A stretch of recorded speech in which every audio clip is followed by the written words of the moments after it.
और वर्षों वर्षों तक आपको मालूम है यूरोप और अमेरिका में झगड़ा होता रहा। 25 दिसंबर से नया साल शुरू हो और काफी दिनों तक वो चलता रहा। फिर झगड़े के बाद बदल के 1 जनवरी से नया साल शुरू होना बताया गया।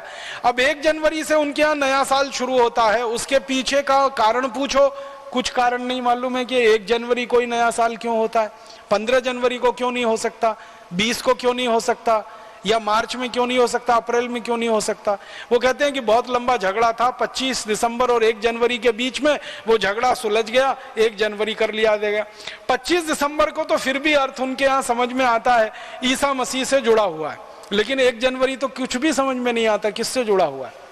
और इस देश में ऐसा बेहूदगी वाला हिसाब किताब बन गया है कि 31 दिसंबर की रात को और 1 जनवरी की सुबह देश के मुंबई, दिल्ली, मद्रास, बेंगलोर आदि आदि बड़े शहरों में होटल बुक किए जाते हैं, रात भर पार्टियां चलती हैं, कान फोड़ू संगीत बजाया जाता है और पता नहीं क्या क्या सब व्यभिचार किया जाता है। वो नए वर्ष मनाने का हमने पूरा नकल करके पश्चिम से या यूरोप अमेरिका से अपने जीवन में बसा लिया।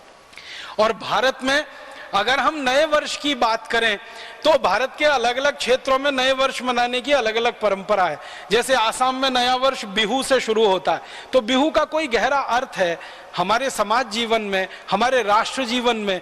बिहू के पीछे पूरी संस्कृति है और पूरी की पूरी सभ्यता का दर्शन है, इसके लिए बिहू है और उसके साथ नए वर्ष की शुरुआत है। इसी तरह दक्षिण में हम चले जाएं तो मानते हैं कि ये दिन खास है, ये दिन खास है। उत्तर में, दक्षिण में, पूर्व में, पश्चिम में। अब ये पश्चिम भारत में गुजरात के लोगों के लिए बहुत महत्व का दिन है दीपावली वाला, तो दीपावली के अगले दिन से वो नए वर्ष की शुरुआत मानते हैं, क्योंकि व्यापार के हिसाब से वो उनका सारा हिसाब है।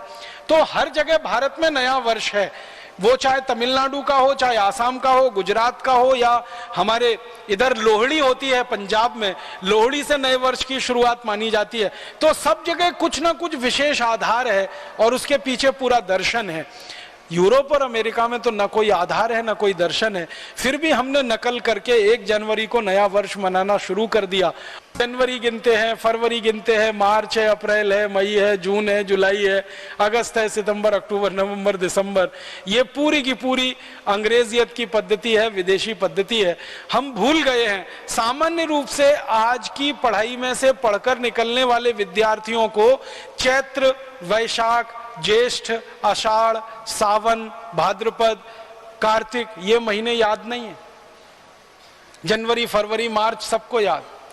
घरों में कैलेंडर भी ये जनवरी, फरवरी, मार्च के ही हैं। और इसको ज्यादा लोग कहते हैं कि बड़ी वैज्ञानिक पद्धति है।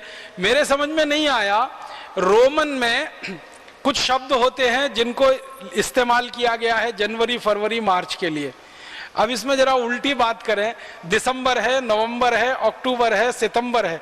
सितंबर एक रोमन शब्द से आया, सेप्ट, SEPT, सेप्ट, सेप्ट माने होता है 7, तो उसमें से सितंबर आया।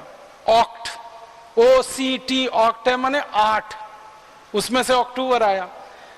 और ये नवम का जो NOV है ना, ये जो है ना 9 है, और दिसंबर का 10 है।